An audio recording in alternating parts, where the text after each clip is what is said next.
ധന്യ, നിമിഷപ്രിയയുടെ മോചനത്തിലേക്ക് ഇറാന് സുപ്രധാന പങ്കുവഹിക്കാൻ സാധിക്കുമെന്നാണ് മനസ്സിലാക്കുന്നത്. അപ്പോൾ ഇറാനെ സ്വാധീനിക്കാനായിട്ട് ഇന്ത്യൻ സംഘം എത്തുന്നു എന്ന് പറയുന്നു.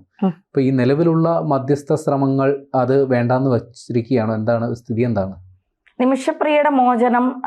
അതായത് ഈ വധശിക്ഷ റദ്ദാക്കിയിട്ടില്ല, നീട്ടിവെച്ചിട്ടേ ഉള്ളൂ. അതെന്ന് വേണമെങ്കിലും നടക്കാം. നാളെ വേണമെങ്കിൽ നാളെ, മറ്റന്നാൾ വേണമെങ്കിൽ മറ്റന്നാൾ. ഇപ്പൊ തലാലിന്റെ കുടുംബം ഒരു തരത്തിലുമുള്ള ചർച്ചയ്ക്ക് തയ്യാറാകുന്നില്ല. ഈ സൂഫി പണ്ഡിതന്റെ മകൻ ഒരു ചർച്ചയുമായി ബന്ധപ്പെട്ട് തലാലിന്റെ കുടുംബത്തിലെത്തിയപ്പോൾ ആദ്യമൊന്നും സമ്മതിച്ചില്ലെങ്കിലും പിന്നീട് അവർ ചെറിയ രീതിയിൽ എന്തെങ്കിലും ചെയ്യാം എന്നുള്ള രീതിയിൽ അവരുടെ ഈ കുറച്ച് ആളുകൾ സമ്മതിച്ചിട്ടുണ്ട്. പക്ഷെ തലാലിന്റെ സഹോദരൻ ഇപ്പോഴും പറയുന്നത് ഇതിൽ ഞങ്ങൾ സമ്മതിക്കില്ല, നിമിഷപ്രിയയ്ക്ക് വധശിക്ഷ തന്നെ വേണം എന്ന ഉറച്ച നിലപാടിലാണ്. ഈ തലാലിന്റെ കുടുംബം എന്ന് പറയുന്നത് ഒരു ഗോത്രവർഗ കുടുംബമാണ്. അപ്പോ അതായത് ഈ പക്ക ഓർത്തഡോക്സ് മുസ്ലിം കുടുംബം എന്ന് നമ്മൾ പറയില്ലേ, അതുപോലത്തെ ഒരു യാഥാസ്ഥിതിക കുടുംബമാണ്. അപ്പൊ അവർക്ക് ഇതൊരിക്കലും അംഗീകരിക്കാൻ അവർക്ക് വലിയ ബുദ്ധിമുട്ടുള്ള ഒരു കാര്യമാണ്. അവർക്ക് ഇത് അംഗീകരിക്കാൻ കഴിയില്ല എന്നാണ് അവർ പറയുന്നത്. അപ്പോൾ അതിന്റെ കൂടി അടിസ്ഥാനത്തിൽ ഈ തലാലിന്റെ കുടുംബം, അതായത് തലാലിന്റെ സഹോദരൻ പറയുന്നത്, ഞങ്ങൾ കുടുംബം ഇതുവരെ ആരെയും കണ്ടിട്ടില്ല, ആരുമായി പോലും സംസാരിച്ചിട്ടില്ല, വിളിച്ചിട്ടുമില്ല. ഇതുവരെ നമുക്ക് മാധ്യമങ്ങളിലൂടെ മാത്രം അറിയാവുന്നതായും ഇതെല്ലാം തെറ്റായ വാർത്തകളും പച്ചക്കള്ളങ്ങളും മാത്രമാണെന്ന് വ്യക്തമാകുന്നു. ഞങ്ങളുടെ നിലപാട് ഇപ്പോഴും അതുപോലെയാണ്. ഞങ്ങൾ കൂടുതൽ ആഗ്രഹിക്കുന്നത് നിമിഷപ്രിയയുടെ ശിക്ഷ നടപ്പാക്കലാണ് എന്ന് അദ്ദേഹം കഴിഞ്ഞ ദിവസം പറയുകയുണ്ടായി. ഇന്ന് 4 മണിക്കൂറിന് മുമ്പ് അദ്ദേഹം ഇട്ട ഒരു പോസ്റ്റ് ഇങ്ങനെയാണ്: മെഹ്ദി കുടുംബത്തിന്റെ ഔദ്യോഗിക വക്താവും യമൻ മാധ്യമ പ്രവർത്തകനുമായ സർഹാനുമായി ഞാൻ നടത്തിയ വീഡിയോ ഇന്റർവ്യൂ. ആകാശത്ത് നിന്ന് പ്രവാചകരെ അയച്ചാലും വധശിക്ഷ ഞങ്ങൾ നടപ്പിലാക്കും. ഇതാണ് തലാലിന്റെ കുടുംബം പറയുന്നത്. ആകാശത്ത് നിന്ന് പ്രവാചകരെ നിങ്ങൾ അയച്ചിട്ട് നിമിഷപ്രിയെ വെറുതെ വിടണമെന്ന് പറഞ്ഞാലും ഞങ്ങൾ അത് കേൾക്കില്ല, ഞങ്ങൾ ഈ വധശിക്ഷ നടപ്പാക്കുക തന്നെ ചെയ്യും എന്നാണ് പറയുന്നത്. ഇപ്പോ കാന്തപുരം അടക്കം ഈ നിമിഷപ്രിയ ആക്ഷൻ കൗൺസിൽ അടക്കം യമനിലേക്ക് പോകണം എന്ന് പറഞ്ഞ് കുറച്ചു പേരുടെ ലിസ്റ്റ് കൊടുത്തിട്ടുണ്ട്. അപ്പോൾ ഈ ലിസ്റ്റ് കൊടുക്കുന്നതിന് മുൻപ് തന്നെ കേന്ദ്രം പറഞ്ഞു, നിങ്ങൾ ഈ പോകുന്നത് ചില വെല്ലുവിളികൾ ഉയർത്തും. അത്തരത്തിൽ ഇപ്പോൾ അവിടെ ചെന്ന് ഈ കാര്യങ്ങൾ സംസാരിച്ചാൽ, കാരണം അവരുടെ മനോനില ഇപ്പോൾ ശരിയായ രീതിയിലല്ല. അവരിപ്പോഴും ചിന്തിക്കുന്നത്, അവരുടെ ഗോത്രം പറയുന്നത്, പണം വാങ്ങിയിട്ട് നമ്മൾ മാപ്പ് കൊടുത്താൽ അത് നമ്മുടെ അഭിമാനത്തെ ബാധിക്കും. നമ്മളുടെ കുടുംബത്തിലെ ഒരാളുടെ മൃതദേഹത്തോട് അനാദരവ് കാണിച്ച ഒരു സ്ത്രീയാണ്, ആ സ്ത്രീക്ക് വധശിക്ഷ നൽകണം. അവർ ഏറ്റവും കൂടുതൽ ബഹുമാനിക്കുന്നതും ഖുറാനെയും പ്രവാചകരെയുമാണ്. ആ പ്രവാചകർ പറഞ്ഞാൽ പോലും ഞങ്ങൾ കേൾക്കില്ല എന്ന് പറയുമ്പോൾ അവരുടെ നിലപാട് ഒന്ന് മാത്രമാണ്, നിമിഷപ്രിയയുടെ വധശിക്ഷ. അപ്പൊ ഇനി എന്ത് ചെയ്യാൻ കഴിയും എന്നാണ് ഈ കേന്ദ്ര സർക്കാർ അല്ലെങ്കിൽ നമ്മുടെ ഇന്ത്യൻ സർക്കാർ ചിന്തിക്കുന്നത്. ഇനി എന്ത് ചെയ്യാൻ കഴിയും? അപ്പോഴാണ് അവർ ചിന്തിക്കുന്നത്, ഇറാനുമായി യമന് നയതന്ത്ര ബന്ധമുണ്ട്, ഇന്ത്യയുമായി ഇല്ലെങ്കിലും. അപ്പോൾ അതുകൊണ്ട് തന്നെ ഇറാനുമായി ഒരു നയതന്ത്ര സംഭാഷണം നടത്തി അതുവഴി യമനുമായി സംസാരിച്ച് ഇക്കാര്യത്തിൽ ഒരു തീരുമാനം ഉണ്ടാക്കാൻ കഴിയും. കാരണം ഹൂത്തികളുമായി ഇറാന് നല്ല അടുപ്പമുണ്ട്. അതുവഴി ഇറാനുമായി ഈ ഹൂത്തികളോട് സംസാരിച്ചുകൊണ്ട് ഒരു പിന്മാറ്റത്തിന് തലാലിന്റെ കുടുംബവുമായി, കാരണം ഇവിടെ യമൻ രാജാവോ യമൻ സർക്കാരോ യമനിലെ മറ്റ് കോടതികളോ ഇടപെട്ടിട്ട് കാര്യമില്ല. ഇവിടെ തലാലിന്റെ കുടുംബം തന്നെ ഇടപെടണം. അവർ പറഞ്ഞാൽ മാത്രമേ നിമിഷപ്രിയയ്ക്ക് മോചനം ലഭ്യമാകൂ. അപ്പോൾ അവർ ഇക്കാര്യത്തിൽ ഈ കുപ്രചരണങ്ങളോ മറ്റു കാര്യങ്ങളോ ഒന്നുമല്ല അവർ ഇവിടെ നോക്കുന്നത്. അവർ നോക്കുന്നത് തങ്ങളുടെ സഹോദരനെ 110 കഷ്ണമാക്കി വെട്ടിമുറിച്ച് ഒരാളെ വെറുതെ വിട്ടാൽ അത് തങ്ങളുടെ അഭിമാനത്തെ ബാധിക്കുന്ന കാര്യമാണ്.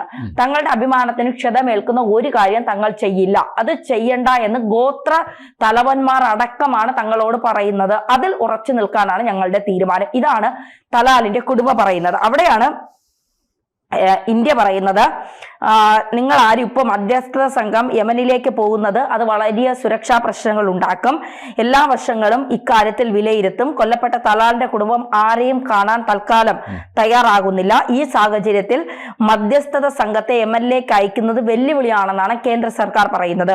യാത്രാ അനുമതിക്കായി 4 പേർ അടങ്ങുന്ന പ്രതിനിധി സംഘത്തിന്റെ ലിസ്റ്റ് ആക്ഷൻ കൗൺസിൽ കേന്ദ്ര സർക്കാരിന് സമർപ്പിക്കാനിരിക്കുന്നതിന് മുൻപേ തന്നെ കേന്ദ്ര സർക്കാർ ഇത്തരമൊരു നിലപാട് അറിയിച്ചിട്ടുണ്ട്. നിമിഷപ്രിയയുടെ മോചനം ആവശ്യപ്പെട്ടുള്ള മധ്യസ്ഥ ചർച്ചയ്ക്ക് യമനിൽ പോകണമെന്ന് ആവശ്യപ്പെട്ടവരോട് കേന്ദ്ര സർക്കാരിനെ സമീപിക്കാനാണ് കഴിഞ്ഞ ദിവസം സുപ്രീം കോടതി അറിയിച്ചത്. വിഷയത്തിൽ കേന്ദ്ര സർക്കാർ സാധ്യമായ എല്ലാ കാര്യങ്ങളും ചെയ്യുന്നുവെന്ന് അറ്റോർണി ജനറൽ പറയുന്നുണ്ട്. കേസ് കഴിഞ്ഞ ദിവസം പരിഗണിച്ചപ്പോഴാണ് സുപ്രീം കോടതി ഈ വിഷയത്തിൽ കേന്ദ്ര സർക്കാരിന്റെ കൂടി മറുപടി കേട്ട ശേഷം കേന്ദ്ര സർക്കാരിനോട് ഹർജിക്കാരോട് അഭ്യർത്ഥിക്കാൻ ആവശ്യപ്പെട്ടത്. നിമിഷപ്രിയയുടെ മോചനത്തിനായി മധ്യസ്ഥ സംഘത്തെ നിയോഗിക്കണമെന്നായിരുന്നു ഹർജിക്കാരുടെ ആവശ്യം. യമനിലേക്ക് പോകാൻ അനുവദിക്കണമെന്നും ഇവർ ആവശ്യപ്പെട്ടു. വധശിക്ഷ നീട്ടിവെച്ചിരിക്കുകയാണെന്നും പുതിയ തീയതി നിശ്ചയിച്ചിട്ടില്ല എന്നും കേന്ദ്ര സർക്കാരിന് വേണ്ടി ഹാജരായ അറ്റോർണി ജനറൽ പറയുന്നുണ്ടായി. യമനിൽ പോകണമെങ്കിൽ കേന്ദ്ര സർക്കാരിന് അപേക്ഷ നൽകാമെന്നും കേന്ദ്രം ഈ അപേക്ഷ പരിഗണിക്കട്ടെ എന്നും സുപ്രീം കോടതി വ്യക്തമാക്കി.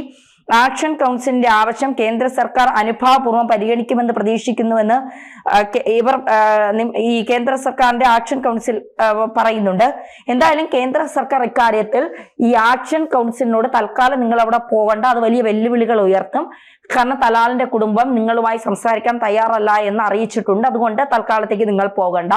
പക്ഷെ ഞങ്ങൾ ഇത് ഇറാനുമായി ഒരു മധ്യസ്ഥ ചർച്ച വച്ചിട്ട് ഇറാനും യമനുമായി സംസാരിച്ചുകൊണ്ട്, അവർ തമ്മിലുള്ള ഒരു നയതന്ത്ര ബന്ധമുണ്ട്, അവർ സംസാരിച്ചുകൊണ്ട് ഒന്ന് തീരുമാനിക്കട്ടെ എന്ന് പറയുന്നു. ഇപ്പോ കാന്തപുരം സൂഫി പണ്ഡിതനെ കാണാൻ നേരിട്ട് പോകുന്നു എന്നുള്ള ഒരു വിവരം പുറത്തു വരുന്നുണ്ട്. അതിന് ഈ അഭിഭാഷകൻ വഴി കേന്ദ്ര സർക്കാരിന് ഒരു നിവേദനം നൽകിയിട്ടുണ്ടെന്ന് പറയുന്നു, യമനിലേക്ക് കാന്തപുരത്തിന് പോകാൻ. അത്തരത്തിൽ ഈ കാന്തപുരം സൂഫി പണ്ഡിതനും ഒക്കെയായി യമനിലെ ഈ തലാലിന്റെ കുടുംബവുമായി സംസാരിച്ചാൽ ഒരു നേരിയ പ്രതീക്ഷ നമുക്ക് ഉണ്ടാകും. കാരണം ഇറാനും യമനുമായി നയതന്ത്ര ബന്ധത്തിലൂടെ സംസാരിച്ച് അതിന്റെ പ്രതിനിധികളും ഈ മതപണ്ഡിതന്മാരും, ഈ മതമാണല്ലോ ഇവരുടെ ഏറ്റവും വലിയ. അതിനിടയിൽ വേറെ ചില വാർത്തകൾ വന്നിരുന്നു. അതായത് ഈ വധശിക്ഷ തൽക്കാലത്തേക്ക് നിർത്തിവെച്ചിട്ടുണ്ടെന്നല്ലേ ഉള്ളൂ. അതെ, അത് എപ്പോ വേണേലും നടപ്പിലാക്കാമല്ലോ. ഈ ചർച്ചകൾ നടക്കുന്നതിനിടയിൽ തന്നെ അത് നടപ്പാക്കാനുള്ള സാധ്യതയും തള്ളിക്കളയാനാകില്ല. തീർച്ചയായിട്ടും. കാരണം അവരെ സംബന്ധിച്ചിടത്തോളം ഇപ്പൊ അഹമ്മദ് മാഷ് നേരത്തെ പറഞ്ഞതുപോലെ അത് അറബ് രാജ്യമാണ്. മതത്തെ കൂട്ടുപിടിച്ചുകൊണ്ട് മതം മാത്രം പറയുന്നത് അനുസരിച്ച് ജീവിക്കുന്ന ഒരു രാജ്യമാണ്. ജനാധിപത്യ രാജ്യമല്ല അവിടെ അവർ പറയുന്നതാണ് നീതിയും നിയമവും എല്ലാം. അപ്പോൾ അവർ പറയുന്നതനുസരിച്ച് ഈ മൃതദേഹം വധശിക്ഷയ്ക്ക് വിധേയമാക്കിയാൽ തന്നെ 3 ദിവസം ഇത് കെട്ടിത്തൂക്കിയിട്ടേക്കുമെന്നാണ് പറയുന്നത്. ഈ 3 ദിവസത്തിന് ശേഷം മാത്രമേ കുടുംബത്തിന് ഈ മൃതദേഹം കൊടുക്കൂ. അതാണ് അവിടത്തെ യമനിലെ ആർട്ടിക്കിൾ 486 പറയുന്നത് എന്നാണ് അവിടെ ഉള്ളവർ, അവിടുത്തെ നിയമവ്യവസ്ഥയിൽ പറയുന്നത് അങ്ങനെയെന്നാണ് പറയുന്നത്. അതായത് വളരെ ക്രൂരമായി വെടിവെച്ച് കൊലപ്പെടുത്തിയതിനു ശേഷം ആ മൃതദേഹത്തെ പൊതു ഇടത്തിൽ ഒരു ഒരു എന്താ പറയുക, ഒരു തടിയിൽ കെട്ടിത്തൂക്കി 3 ദിവസം ഇട്ടേക്കും. അതിനുശേഷം മാത്രമേ വീട്ടുകാർക്ക് പോലും ഈ മൃതദേഹം നൽകുകയുള്ളൂ. അപ്പൊ എത്ര ക്രൂരമായ വിധി എന്നാണ് ശിക്ഷാവിധികളാണ് ഒരു അറബ് രാജ്യത്ത് നടപ്പിലാക്കുന്നത് എന്നുള്ളതാണ്. ഇന്ത്യ എപ്പോഴും വധശിക്ഷ വേണ്ട എന്ന് ബാധിക്കുമ്പോഴും നമുക്ക് ഇന്ത്യക്ക് അപ്പുറമുള്ള രാജ്യങ്ങളിൽ, പ്രത്യേകിച്ച് മുസ്ലിം രാജ്യങ്ങളുടെ വധശിക്ഷ എന്ന് പറയുന്നത് അല്ലെങ്കിൽ ശിക്ഷാ രീതികൾ എന്ന് പറയുന്നത് വളരെ ക്രൂരമായാണ്.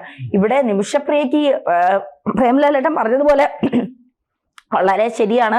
ചർച്ചകൾ നടക്കുന്നതിനിടയിൽ തന്നെ ഒരു തീയതി നിശ്ചയിച്ച് അവർക്ക് വധശിക്ഷ നടപ്പിലാക്കാം. എന്തായാലും തലാലിന്റെ കുടുംബം പ്രവാചകർ വന്ന് പറഞ്ഞാൽ പോലും കേൾക്കില്ല എന്ന് പറയുമ്പോൾ ഇനി ചർച്ചകൾക്ക് അവിടെ എത്ര പ്രസക്തി ഉണ്ട് എന്ന് കണ്ടു തന്നെ അറിയണം.